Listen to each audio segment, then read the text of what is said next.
Well, hello everybody. Good morning, good evening, good afternoon. And today we're joined not only by Larry Johnson, but also by my colleague Ryan Milton, Ray, from the ice cold, freezing desert in Texas. Yeah. You guys had like an ice storm out there. Terrible ice storm. In Celsius, it was minus 16 degrees, but it was well below freezing in Fahrenheit. Also shocking. It's still icy, but by the middle of today, it should pretty much be melted. Oh boy. Oh yeah. Almost like in my place, we have minus 19 by Celsius, but it's typical for here, unlike it is for Texas. Exactly. And today it is January 27th, and I wanted to take a little bit of look in retrospective look. And I would like to discuss some historical questions because I know Larry is communicating with people from Russia and has also a good expertise in Russian history because you are communicating with Russian speakers as well. And I wanted to bring up two topics. It's the lifting of siege of Leningrad, which occurred on January 27th, 1944, and on liberation of Oswiecim or Auschwitz, which took place at the same dates in 1945. And I will put a video on the background. This video was taken in autumn 2024 by independent journalist Georgy Zotov. It will be going without sound. He was a crowdfunded journalist who made a trip all over Europe, and he looked into every concentration camp that was there in Europe. And he also paid attention regarding Auschwitz, that there is no memory about Soviet soldiers who have liberated this camp. And you know what worries me today is that, of course, we have to thank Israel to a certain extent, who have privatized, I think, the strategy and made it their own. And they don't pay attention to other people who were also victims of Nazi regimes, including Poles, including Russians, including Gypsies, Belarusians, Serbians, and even people in Europe who were rejecting Hitler and who were trying to save their countries from that. And I wanted to ask you, do you see maybe some parallels with what was going on then and with what was going on now? So, well, yeah, a little bit. So what you're showing on the screen is the old. It was a Polish military camp, Auschwitz, or Auschwitz, and then about 2 miles away is Birkenau, or what that's where the executions, the mass executions. I mean, there were some mass executions here, but on a very limited scale. What's interesting, I did a tour of the whole, both Auschwitz and Birkenau several years ago, and what was fascinating is how defensive the Polish guide was. Because I started asking some questions, and basically they didn't really want to acknowledge the role of the Russians in liberating the death camps. I know there's a lot of controversy about the Holocaust. You get these Holocaust deniers. Look, there was an organized effort to murder Jews, and what most people don't understand is that the execution camps, there were primarily 6 of them. They were in Poland.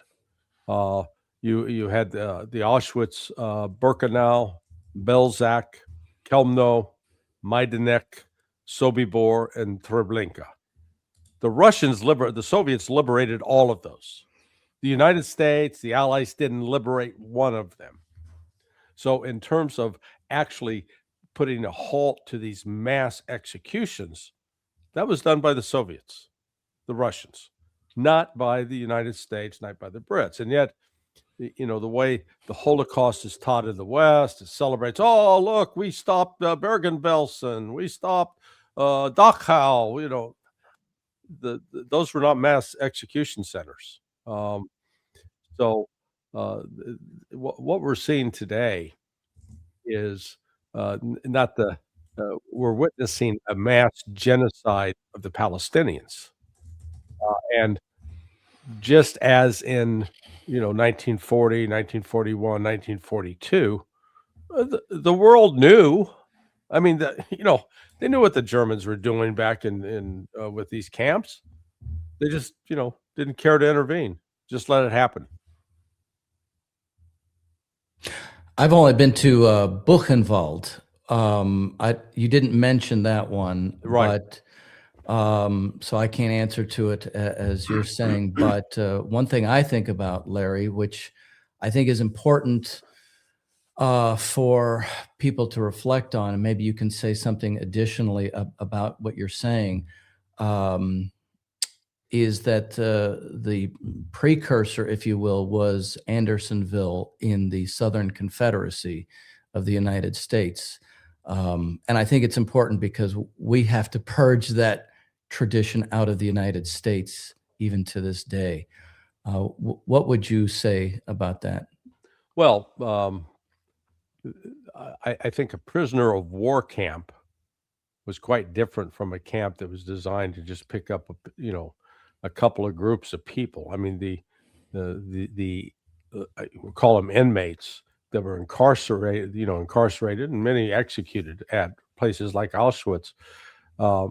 Jews, gypsies, Yeah. homosexuals.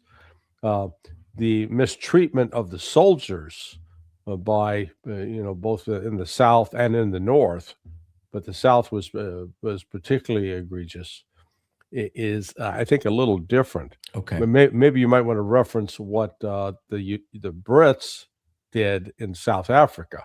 That was my next question. Go with, ahead.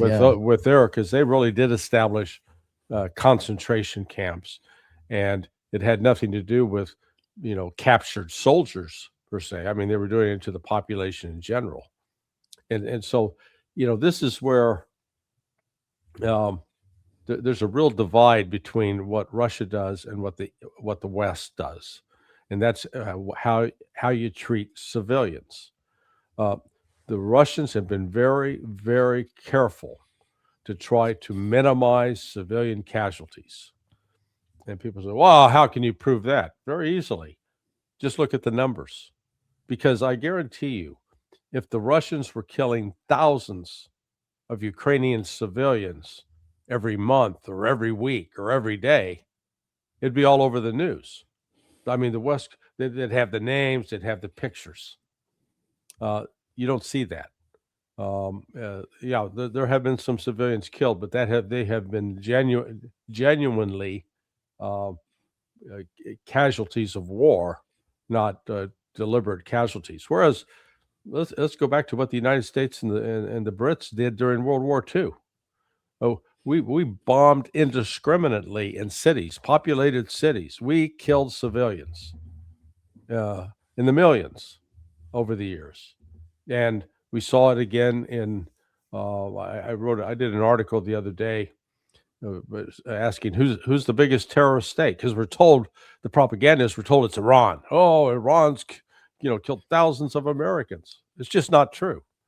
The United States, if you take the definition of terrorism being the use of violence against civilians for political purposes, and that was Bibi Netanyahu's definition, by the way. He presented it to William F. Buckley in 1987 or 1988. Take that as the definition. Well, in World War, from 1960 until now, between both direct and indirect proxies, people we funded, the United States is responsible for at least 7 million deaths of civilians. whereas the numbers for Iran pale in comparison. It's estimated about 250,000 total deaths can be attributed to Iran, and a lot of that came out of the Iran-Iraq War. So my point is, we have quite a double standard when it comes to this, and it is, the West really has no regard for civilians. They're just another item to be disposed of. And for me, I just wanted to mark, and there is our subscriber that in Austria, Mauthausen isn't as big as Auschwitz. However, unbelievable things were done there as well. But the thing is that there were also concentration camps and other camps, say, in Baltic states. And when I was talking to one person from New York, his family managed to escape Belgium in times of World War II, and immediately when I named the country where I'm from, he was like, yeah, I know, all my family was killed there in ghetto. So quite a association immediately.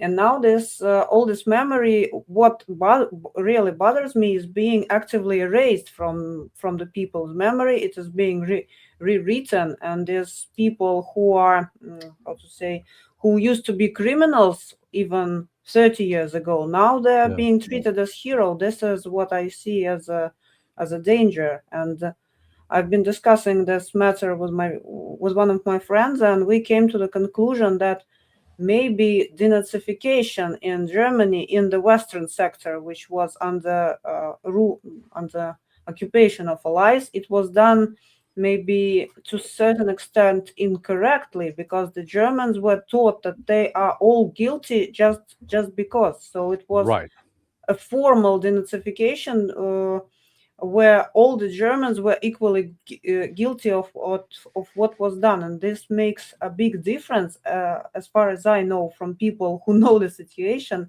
that in Eastern Germany situation is quite different.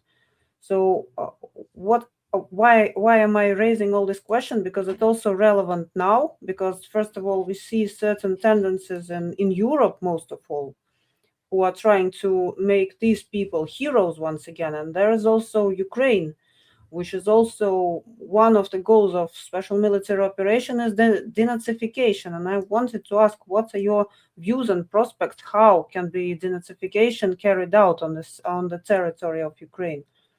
Well, look, what most people don't know is that the head of German intelligence for the Nazis, Gehlen was his name, that he saved his skin at the end of World War II by offering to the Americans principally, but to the Brits to a lesser extent, his entire network of spies that were still in what was then, Eastern Europe and Ukraine, offered that network of spies up to I think it was Allen Dulles.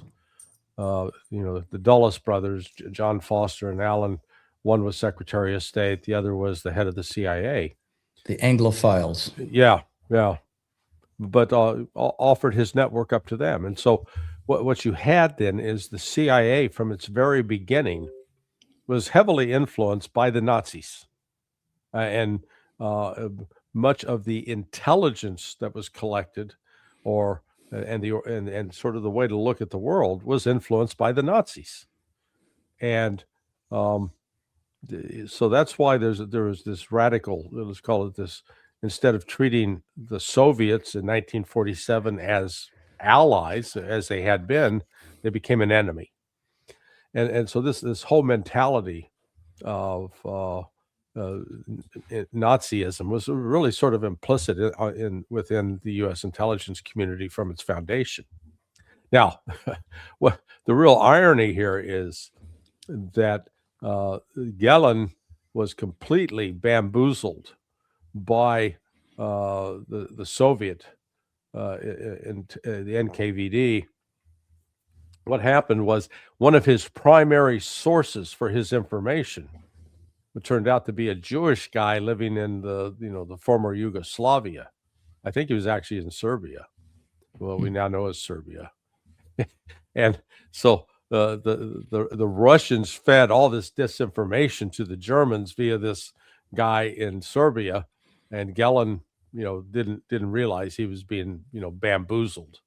So, but the point of denazification is to inherent in it is this notion of racial superiority and a hatred of the Slavs, that they are somehow subhuman. And so that whole mentality, instead of treating all human beings as create as a part of God's creation, and that they are worthy of respect, it introduces this notion that there are some people that are better than others. And once you establish that mentality, it's easy to kill them, to destroy them. And I think that's ultimately what one of the things Russia's trying to root out.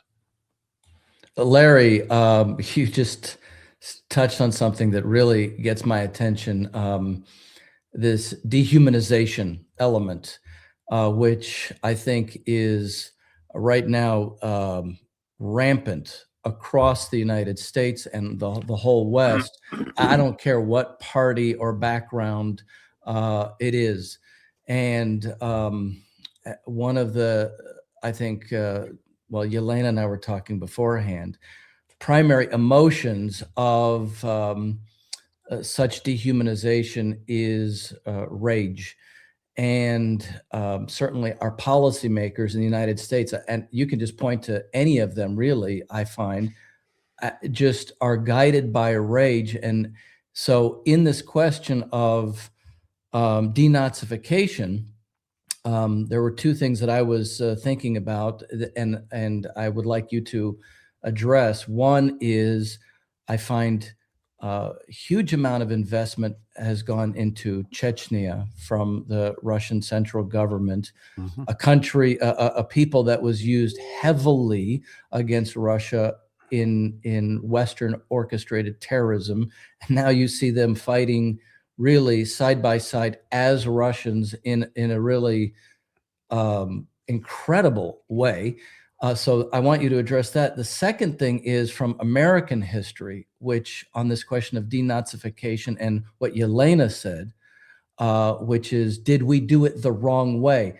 David Lilienthal, who was Mr. Right. TVA, and I just want to read a little bit of a quote. He talked about the weapons of the new liberator would not be swords, cannons, or the blood spilled for someone's homeland. He said the arms of liberation this time would be highways, railroads, electrification, dams for irrigation, flood control, power, new schools, universities, hospitals, things like that. And if you want to talk about an enraged population, it was the Deep South at that time. So can you address these topics on the question of denazification?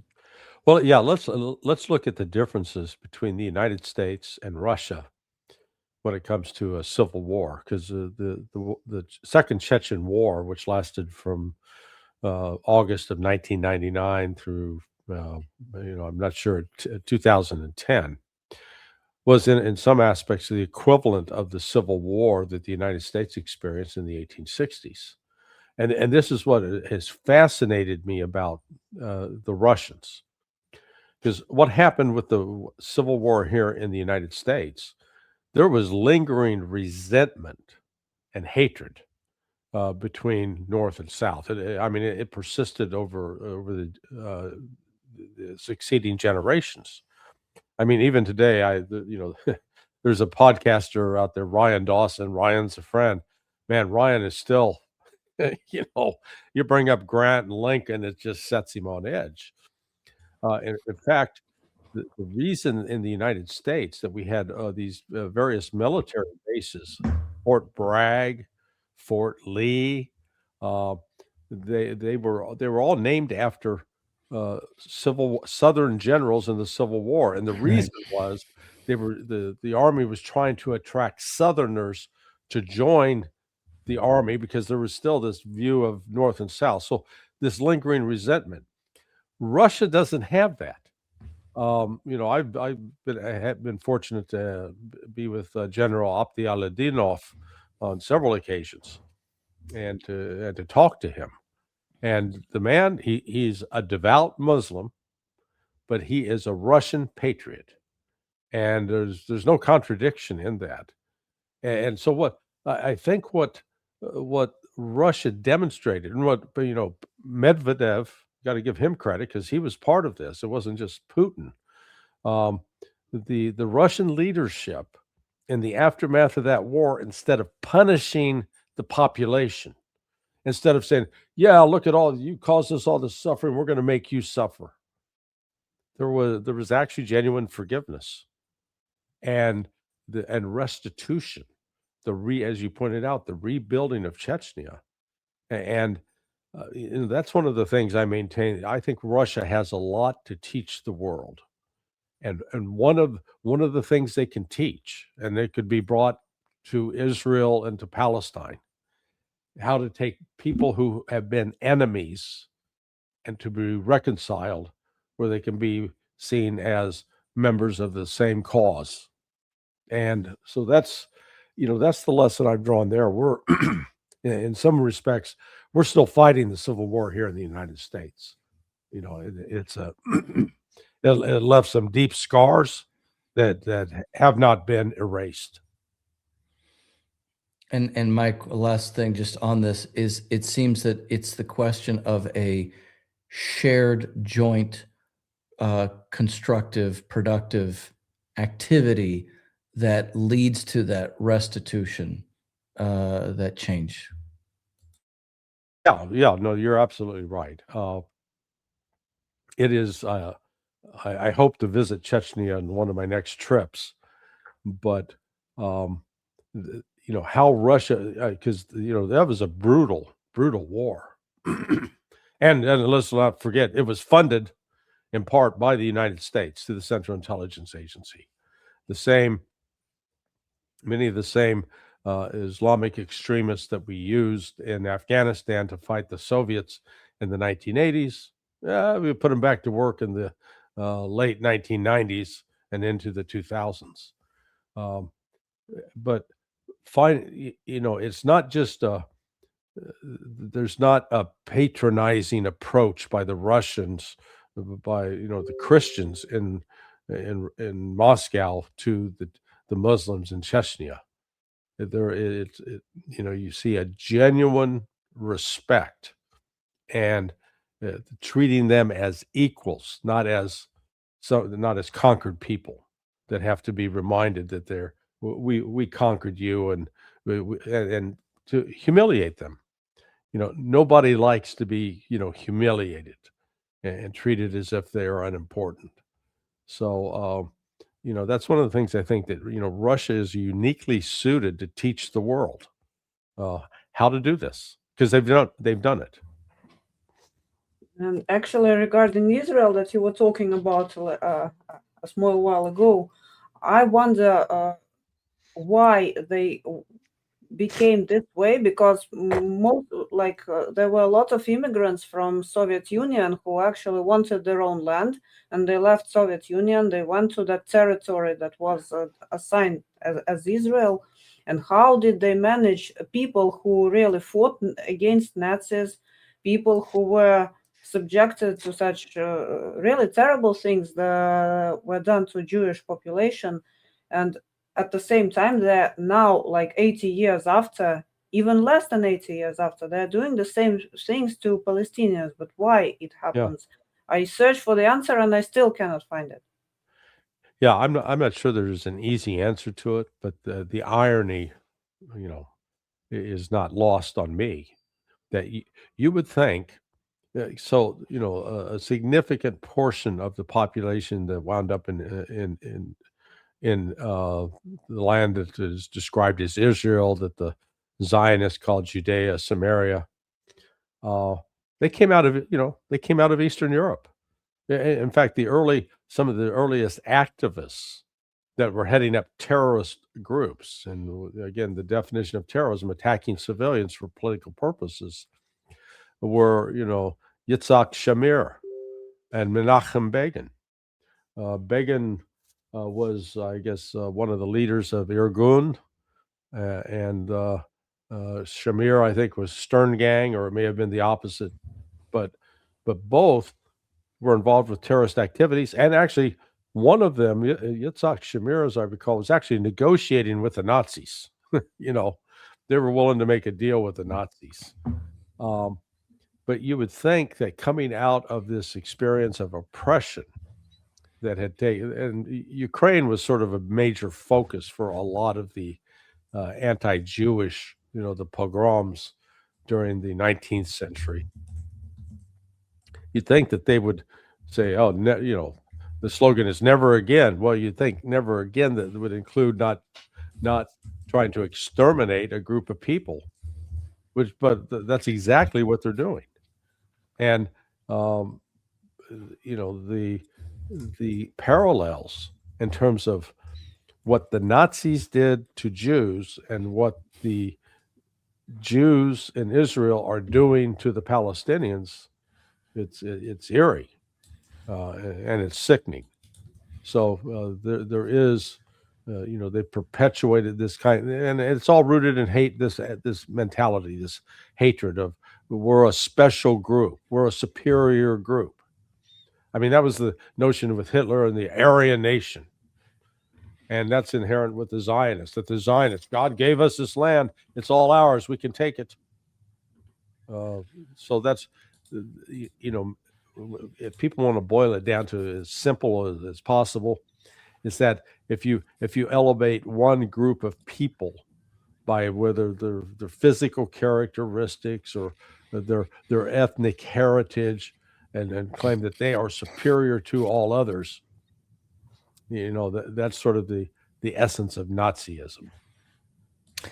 In Stockholm syndrome, it's almost like that when you speak of, I mean, maybe that's too simplistic, Larry, to say, the victim identifies with the captor. But also I was thinking about in Europe, the Western monarchies were very happy going way back in time. And I'm thinking about, for example, the Merchant of Venice that Shakespeare writes about, very happy to assign Jews the hated task of being the money changers, so that the rage was directed at them while they still maintained ultimate control over everything. So maybe anyway. Yeah, well, this the history of World War II was sort of one of the chapters that a lot of people don't focus on, is the relationship that Hitler had early on with, quote, Jewish financiers in the West, and how Germany was, what became known as Nazi Germany was actually enabled by Jewish bankers. And so, that's why I find it is, and it's not Judaism per se, it's this Zionist mentality. And I think it's important to draw that distinction, because you can go to Iran today and find in Iran the oldest Jewish population outside of Israel. They've been there since the Babylonian captivity in 572 BC. So we're talking over almost 2,600 years, and they're not possessed of this Zionist mentality, and that Zionist mentality is very much a racial form of elitism.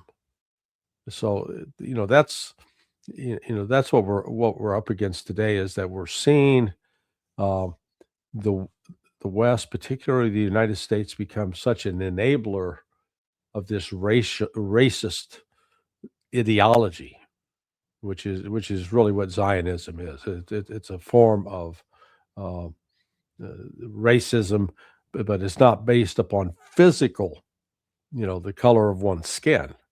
Instead, it's in fact much more insidious. It is, you can't even tell by looks who the enemy is. You create a category of people and then commence to try to destroy them, because the Palestinians, you got Muslims, you got Christians. They're more Muslim than Christian, but still you got Christians in that group. And there is no particular physical characteristic that can say, oh yeah, you're Palestinian. How do you know? Yeah. And here we got a suggestion to move to another topic. Maybe that's a good idea. Yeah. And I wanted to ask about Board of Peace, because there was a very interesting proposal from Putin's side, who said, okay, you can have that $1 billion, but take them from our frozen assets, and the rest might be used, of those approximately $5 billion which are frozen in the US, they might be used for restoration of the lands in the Ukraine which were damaged by hostilities. And the next day Peskov said, yes, territory of Donbass was really heavily damaged by hostilities. So therefore I have two questions. First of all, how credible this Board of Peace could be. So can they really do something, or it is just to collect money from people who are willing to participate?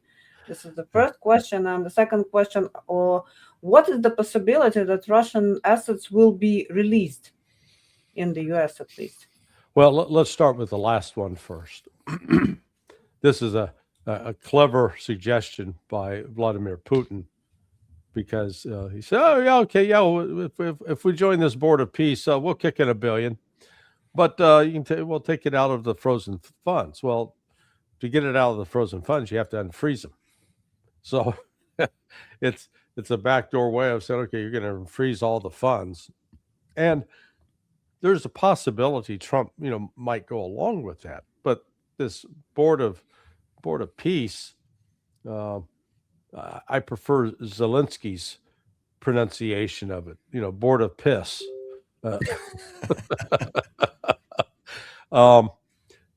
This is a vanity project for Donald Trump, trying to replace the United Nations, trying to make the United States as the center of the world. And so far, I think there are only 2 countries in Europe that have signed up to be part of this, Orban and Hungary. I don't recall who the other is. The rest of Europe has said, no, we're not doing that. If you look at the emblem that has been created for the Board of Peace, it's the UN logo, except instead of having the world, they just have the United States in the center of it. So this is all about trying to preserve the United States as a essential country in the world. And what we're witnessing right now is the end of U.S. hegemony, the end of the United States being the sole superpower in the world, the one who is control of everything, financially especially. We're the dollar as the reserve currency, the currency that everybody's got to use. If you want to be involved with anything in international trade, you got to use dollars. An increasing number of countries are saying, no, we're going in a different direction. So they're using their own national currencies. And that's one of the reasons you're seeing these incredible spikes in the price of gold and silver over the last 3 weeks. I mean, it's unbelievable what's taken place. And one of the reasons for that is countries that used to want to hold dollar reserves or buy U.S. Treasury bills, they're dumping them. They're selling those and they're buying gold and silver. It's a physically store in their country so that they have an actual something tangible they can hold in their hand. So this is what we're witnessing with this Board of Peace is a desperate attempt by Trump to try to stay relevant. But I think most countries realize all he's trying to do is destroy the United Nations and replace it where he gets to be in charge. And I don't think I think this is going to die. It's not going to turn into anything of substance. Yeah, because what I have heard from Russian commenters, they say, well, this is an attempt of Trump to become how they called it, director of the world, and this was his desire to ensure his position. And none of the adult countries, even European Union, they did not sign up for this initiative. So mostly this is a club of Trump and some other countries which are not very relevant on the public arena.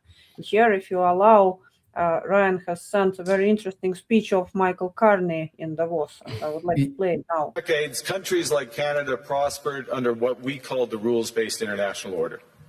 We joined its institutions, we praised its principles, we benefited from its predictability. And because of that, we could pursue values-based foreign policies under its protection. We knew the story of the international rules-based order was partially false, that the strongest would exempt themselves when convenient, that trade rules were enforced asymmetrically. And we knew that international law applied with varying rigor depending on the identity of the accused or the victim. This fiction was useful, and American hegemony in particular helped provide public goods, open sea lanes, a stable financial system, collective security, and support for frameworks for resolving disputes. We participated in the rituals, and we largely avoided calling out the gaps between rhetoric and reality. This bargain no longer works. It seems, Larry, he is directly countering the imperious Board of Peace and kind of ripping the Band-Aid off of the whole unipolar world, like you were saying, much of the world already is hoping for. My question on this is, can we trust him, being that he was the former director of the Bank of England and the Bank of Canada? And I think it's great that he's gone to China and said, hey, in the short term, we will work out trade with China. But can we trust him? No, oh heavens no. But we're witnessing these are, if you will, symptoms of the impending death of this whole system. The system that was erected in the aftermath of World War II, Bretton Woods, the United Nations, it's over. And how in part how you know that it's over is, whenever somebody has to tell you that they're in charge, keep reminding you of how important they are, that's a sign that they're not.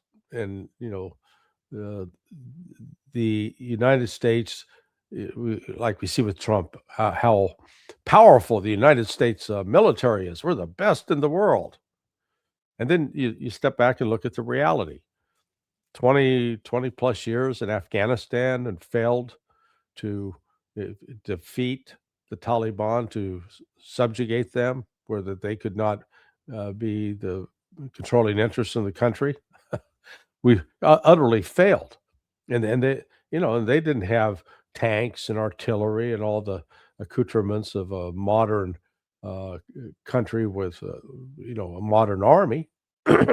They were basically insurgents with sidearms and light arms, rifles, some RPGs. And they essentially, they defeated us. There wasn't a set piece battle, but it was the United States. It had to load its folks on an aircraft and get the hell out of there. Similarly, in the Red Sea with the Houthis, we're going to open the Red Sea so ships could travel without fear of being attacked. They could happily go to Israel. U.S. failed in that, had to bail out.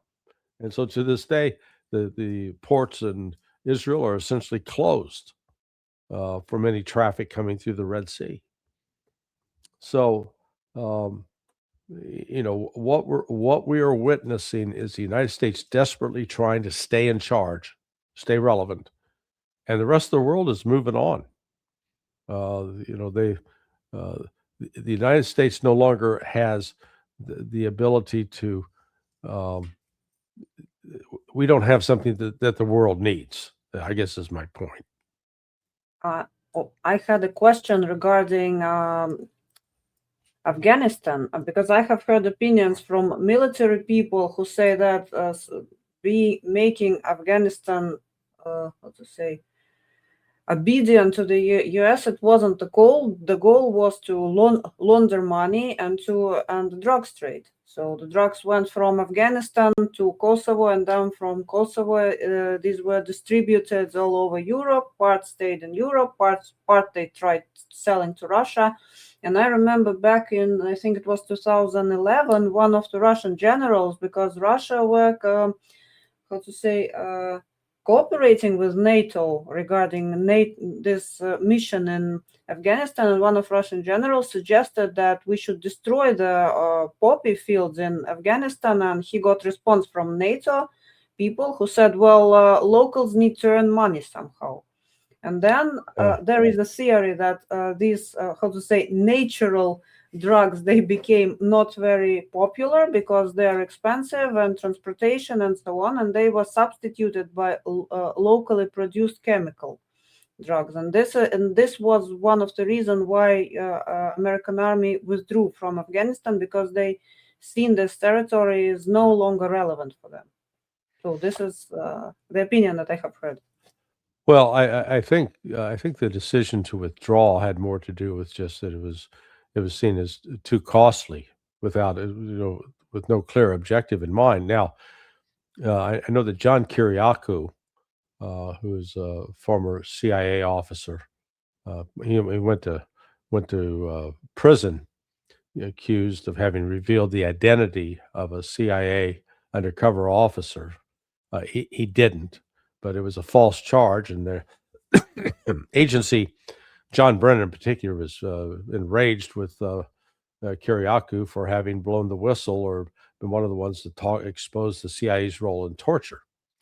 Anyway, Kiriakou, when he, after getting out of prison, was working with, I guess before going to prison, he was working with the Senate Foreign Relations Committee and was on a trip to Afghanistan and met and went and visited one of the poppy fields. And the farmer told him, he said, well, and he learned in the course of this that the CIA was actively involved in encouraging these poppy farmers to keep growing because they wanted the drugs to go to Iran and to Russia in order to destroy those societies.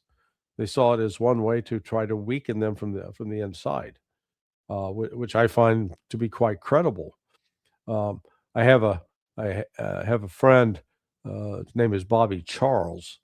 Bobby was the Assistant Secretary of State for the International Narcotics and Legal Affairs Bureau, and he recalled he accompanied Colin Powell, who was Secretary of State at the time, to the White House for a meeting in the Situation Room, and it was George W. Bush as president.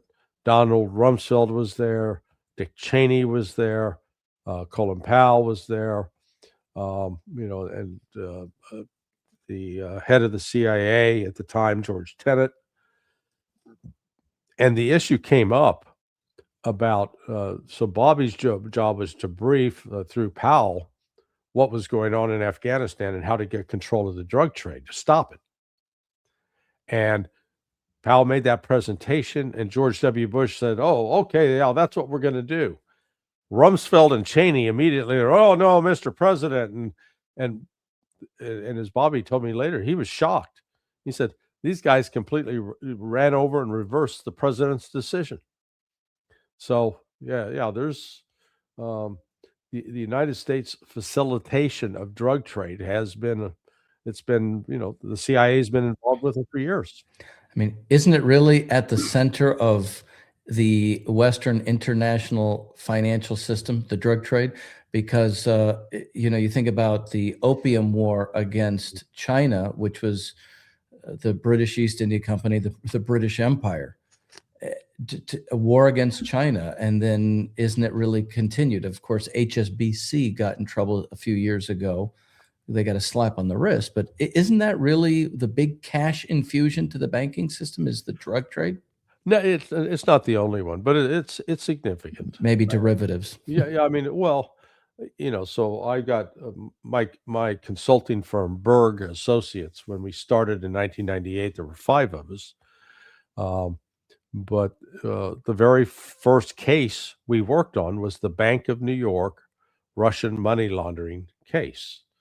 And I've just, here about 5 feet from me, I've got all of the Russian bank records on CD-ROMs that were a part of this case. And, what that involved, was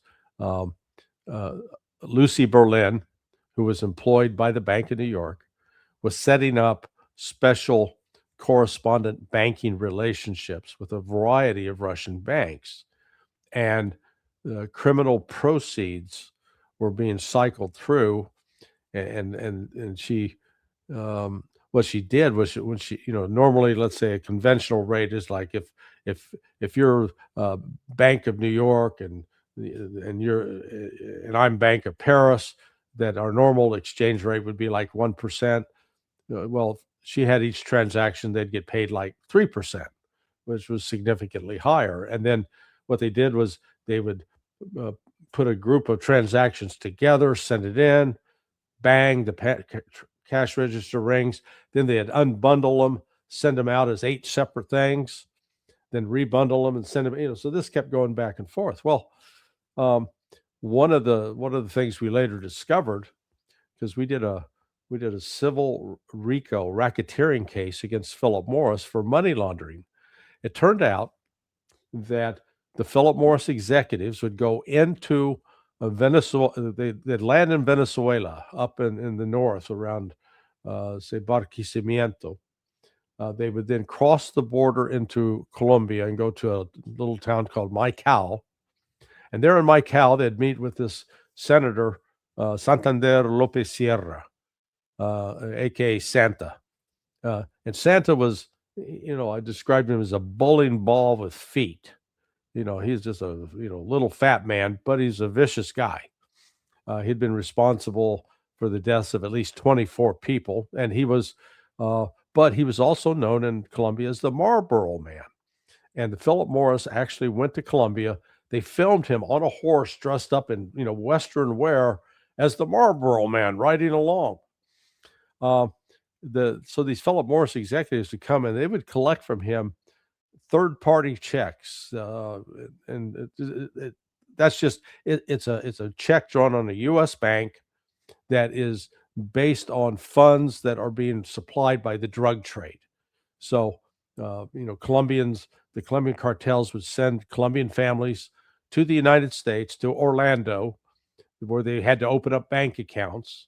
And then once those bank accounts were opened, they'd take back the starter checks, give them to the peso broker in Colombia, and then Smurfs, the guys who carried money for the cartels in Orlando and Miami and Fort Lauderdale and Tampa, they'd go around to these banks and just deposit cash. So because they had all this cash in the stash houses, and those third-party checks that made their way back to Colombia, they were used, for example, to purchase tractors from John Deere. And so here were these Philip Morris executives picking up all that money, bringing it out, and it got deposited in Russian banks. We got the bank records. So it's a long way of saying, yes, the drug trade is very important in international finance. It's not the critical component, but it's a hell of a lot of money that people normally don't realize how much is actually out there. Cash. Yeah. And let me just note that initially when Bitcoin started, some of the cartels got into Bitcoin early on, and then they realized because of blockchain, it creates an audit trail, which is actually pretty easy to follow. And that's the last thing that drug cartels want, is to be able to easily follow where the money went. So they backed out of Bitcoin. It lost its luster for the drug trade. On some extent it's good, but I'd suggest we turn to audience question, and we have one even audio question that I wanted to play. Sure. Hello there, Larry. And if this question is being taken, thank you very much to EastCalling, and thank you very much to Jelena. Well, my question is the following. In terms of the new perfect private club that Trump has initiated and Trump has established, how do you, Larry, see that in terms of the multi or international rules-based order, or actually it should be a law-based order, doesn't it? Yeah. Yeah. So what do you think would be or will be the consequence out of that? Yeah, I don't think it's going to get off the ground. In the same way, it's going to go the way of this ceasefire in Gaza. Remember when they were at Sharm el Sheikh? He had this whole gang. You know, you had Erdogan of Turkey was there, and you had a number of world leaders, Europeans, signing all. You know, watching the signatures. You know, them signing this document.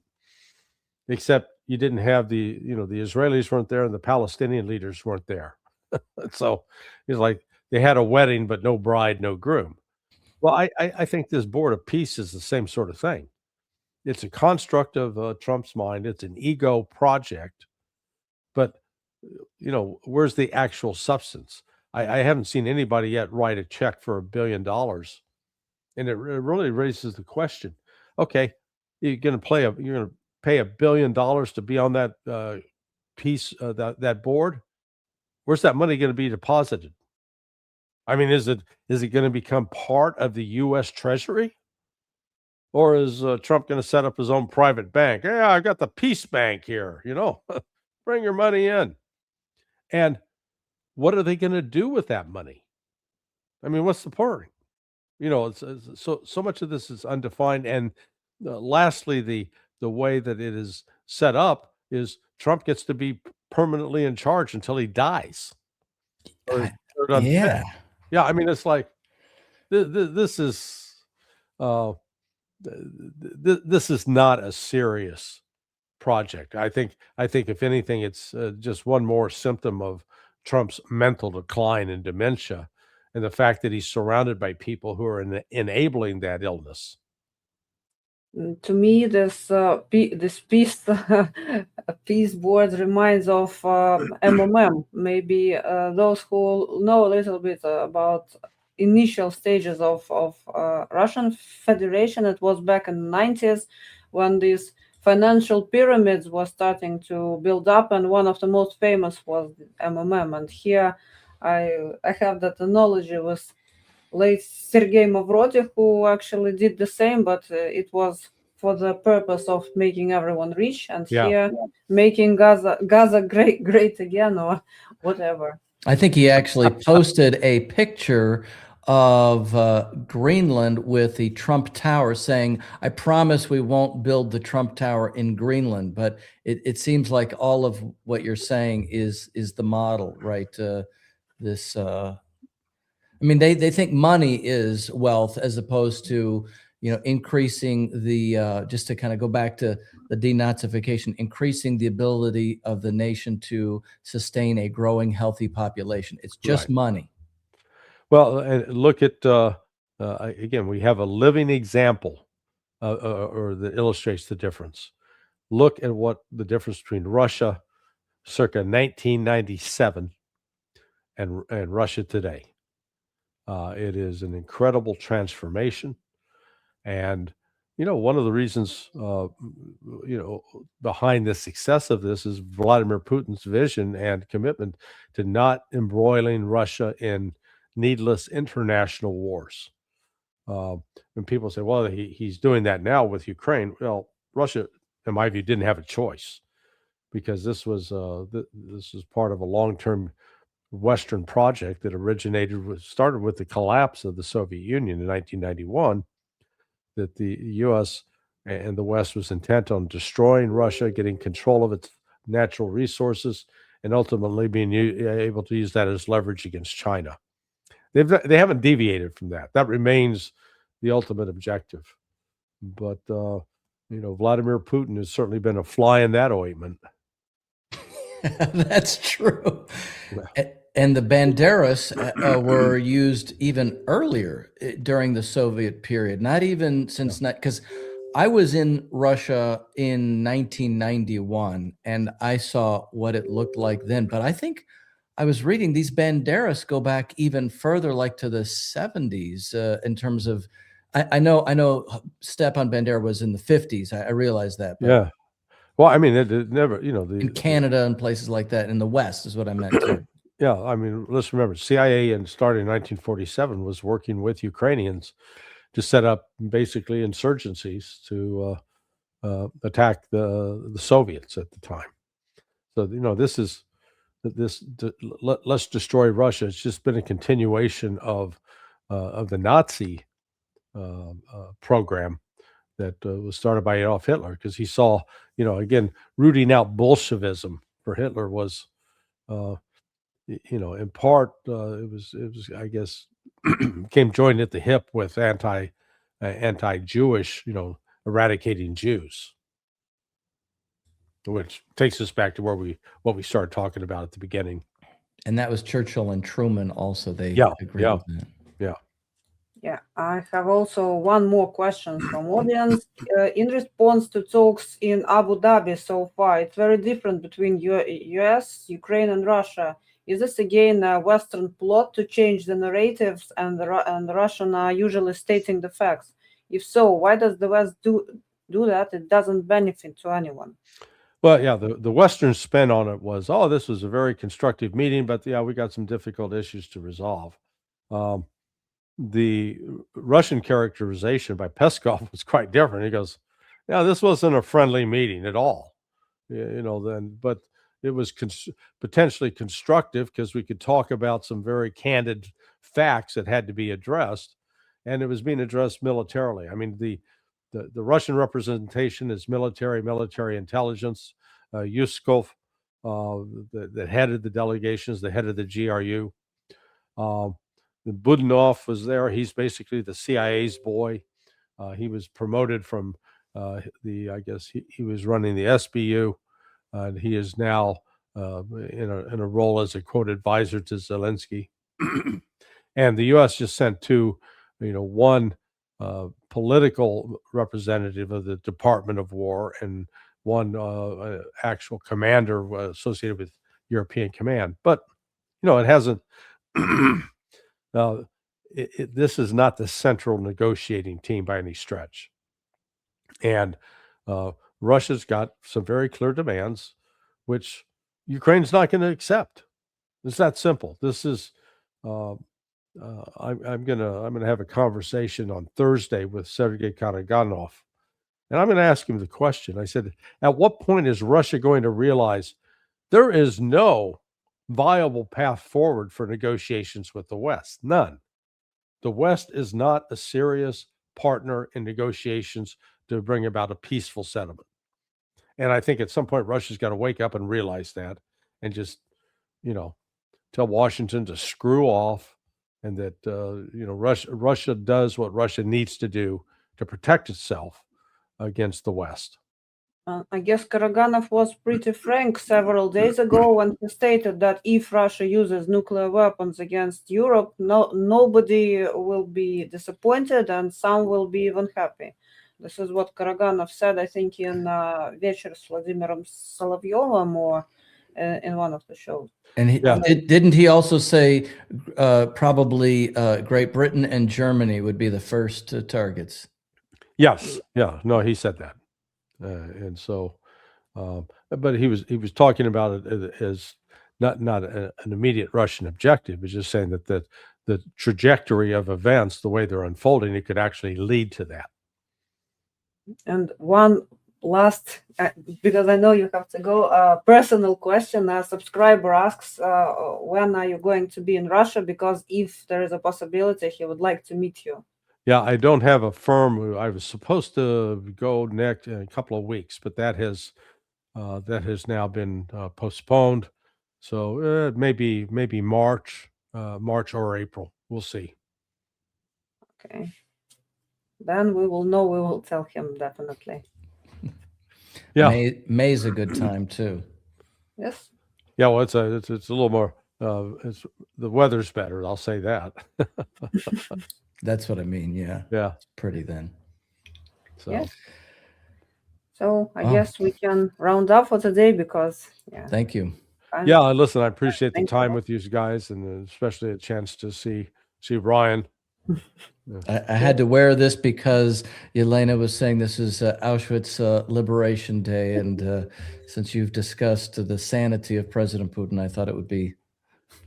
Yeah, and St. Petersburg Liberation Day. You know, I actually had yes. really focused on the fact that the siege of St. Petersburg ended on that day. So My history teacher at school, she was a survivor of siege of Leningrad. So oh boy, so I learned a lot from her, and that's why this topic it's very sensitive to me, because I have witnessed how the monument to the liberators of Riga was demolished after all. Well, It's for me, beastly. maybe I talk too much about this topic, but for me, it was very, very important to talk about it. So I apologize to people who might dislike that, but yeah. All right, I'm going to bail out on you guys. Hey, thanks so much. Yeah, thanks. Thank you Thanks very a lot, much. Larry. Send me the links, Lena. Yes, sure. Okay. See you next week then. Yes, we'll do. Yeah. Okay. Bye-bye. Bye-bye. Bye-bye. Wow. Well, Jelena, I was thinking, since you have a minute here on the screen, you're talking about the siege of Leningrad. The Siege of Leningrad Museum in St. Petersburg is a small but extremely emotional museum, because you can read the letters of people there. And I think not enough can be said also about the role of Finland in helping the Nazis in that siege. So, yes, because you know that actually the things that my teacher used to tell me, these things are, well, she was lucky enough because she was quite young then, and she got evacuated into the rear, but still it left such an impression on her that it's hard to underestimate, and it's very painful for me to see how the history is being rewritten now, and this is why I really decided to talk about that, because if not us, then who? This is this is what the question is, and I'm now searching for one media. You can talk now. Well, all I was going to say, and I don't have it in front of me, so I can't advertise it, but there was a prominent Russian-American journalist from, maybe he was British-Russian. I don't remember. He was either for the London Times or CBS News. Now I don't remember. That's too bad. Who was stationed in Leningrad for the entire time of the siege. And this book was written in the 60s, I think. It's funny, the attitude of the West, of the population, largely in the 50s and 60s, was very different in regards to the Soviet Union and Russia in particular. But the book goes through fascinating discussions about what the Russians were going through, the fight, and I'll find that and send it to you. It's not much of a help right now, but you just made me think about that. Yeah, and I know that you are learning Russian, and maybe to some other people who are also learning Russian out there, I'd recommend to read Kir Bulichov's Nina. Позовите Nino. This is like he actually is a science fiction writer. He was a science fiction writer, but he describes his experience like as a grown-up man from 1970s. He calls back, and his call goes into the past, and he talks to a girl who is in besieged Leningrad, and this is one of the, I think, well, it's not that dramatic, but what I find this piece, it's light to read, it's not very heavy, and it's like a conversation between a grown-up person and a teenager, and but it gives also a very good impression of how people from even nowadays, from peaceful times, how would we perceive what happened then, these events. So I do recommend I wonder if it's in an audiobook because I'm working on my listening skills. You know, I have found recently a video on YouTube, and maybe I will find it once again. I hope it is still there, and maybe I will even post that. It is it's made up as a short movie. Of course, they turned away from the plot a little bit, but it does look okay. Looked okay as far as I remember. So yeah, I will try to find. Yes. Yeah, that's And great. with this, thanks For inviting to me. the audience. Yes, and thanks you for coming. It was very, very interesting, and thanks to the audience for presence. It is always nice to work for you. And yeah, goodbye and see you soon. Bye bye.